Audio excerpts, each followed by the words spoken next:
ఎస్ఎస్ఎంబీ 29 నుండి రావాల్సిన అప్డేట్స్ అయితే వచ్చేసాయి. అందులోకి అఫీషియల్‌గా మనకు పోస్టర్‌తో అనౌన్స్ చేయకపోయినా, ఇండైరెక్ట్‌గా అని చెప్పలేం. కొంచెం డైరెక్ట్‌గానే మనకి ఆల్మోస్ట్ అప్డేట్స్ అన్నీ కూడా అనౌన్స్ అయిపోయాయి. ఆ అప్డేట్స్ ఏంటో లిస్ట్‌గా మనం చూసేద్దాం. అంతకంటే ముందు ఇప్పటికొచ్చి మన ఛానల్ ఎవరైనా సబ్స్క్రైబ్ చేసుకోకపోతే వెంటనే మన ఛానల్ సబ్స్క్రైబ్ చేసుకోండి. ఇంకా లేట్ చేయకుండా మన టాపిక్‌లకైతే వెళ్ళిపోదాం. ముందుగాన ఈ మూవీలో హీరోయిన్‌గా ప్రియాంక చోప్రా గారైతే ఫిక్స్ అయిపోయారు. ఇదైతే ఫిక్స్ అయిపోయింది. ఎందుకంటే మనకి రాజమౌళి గారి పోస్ట్‌లో చూసుకున్నట్టయితే ఏదైతే మహేష్ గారి పాస్‌పోర్ట్ తీసుకొని మీమ్ ఏదైతే వేశారో దాని కింద కామెంట్స్‌లో మహేష్ గారు ఇంకా నమ్రత గారి తర్వాత ప్రియాంక చోప్రా గారైతే మనకి కామెంట్ అయితే చేశారు ఫైనల్లీ అని ఫన్నీగా. సో మనకి అంతేకాకుండా బజ్ కూడా ఉంది. మహేష్ గారితో పాటు ప్రియాంక చోప్రా గారు కొలాబరేట్ అవుతున్నారు. ఆల్రెడీ మనకి లుక్ టెస్ట్ కూడా అయితే అయిపోయింది. అంటే మనకి 'ట్రిపుల్ మూవీలో ఆలియా భట్ లాగా ఉంటుందా? లేకపోతే మెయిన్ లీడ్ లాగా ఉంటుందా? అనుష్క శెట్టి 'బాహుబలి' లాగా మనం చూడాల్సిందే. మనకైతే తెలీదు ప్రెజెంట్ ఏమవుతుందో.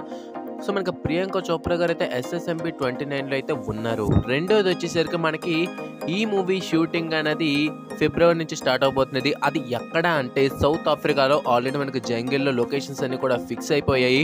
ప్రెజెంట్ మనకి హైదరాబాద్లోని ప్రీ వర్క్ అంతా కూడా ఫినిష్ అయిపోయిందని చెప్పుకోవాలి. ప్రీ ప్రొడక్షన్ అయితే ఆల్మోస్ట్ ఫినిష్ అయిపోయింది.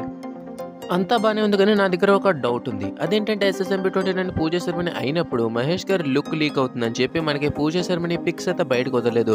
అదే మహేష్ గారు ఎస్ఎస్ఎంబీ 29 లుక్తో అంటే మనకి సంక్రాంతికి వస్తున్నాం సక్సెస్ సెలబ్రేషన్స్లో అయితే పాల్గొన్నారు. దాని పిక్స్ మనకు బయటకు వచ్చాయి. సో మనకి అక్కడ మనకి ఆల్రెడీ లుక్ లీక్ అయింది కదా, మరి ఎందుకు పూజ సెరమనీ లుక్స్ ఇవ్వలేదు? అంతేకాకుండా మనకు ఒక యాడ్ కూడా చేశారు అవే లుక్స్తో. మరి పూజ సెరమనీ లుక్స్ మనకి ఇచ్చుంటే బాగా హైప్ అయితే వచ్చేది. కానీ మరి ఎందుకో రాజమౌళి గారి మైండ్లో ఏముందో మనకైతే ఏ మాత్రం కూడా అయితే తెలియదు. ప్రెజెంట్ అయితే మూవీ బడ్జెట్స్ 1000 కోట్లు అంటున్నారు, కానీ పెరగచ్చు, మనం ఏంటి చెప్పలేం.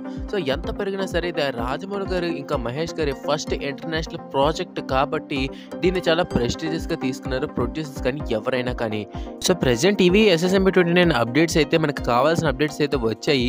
ఇంకా షూటింగ్ స్టార్ట్ అవుతుంది కాబట్టి మనకు రాజమౌళి గారు ఎక్కువ లీక్లు అవ్వనివ్వరు. మరి లీక్ అయితే మహేష్ ఫ్రెండ్స్ అదృష్టం అని చెప్పుకోవాలి. మన అప్డేట్స్ అయితే ఇస్తుందాం. సో ఇవాళ అప్డేట్ మాట thank you for watching video. జై హింద్.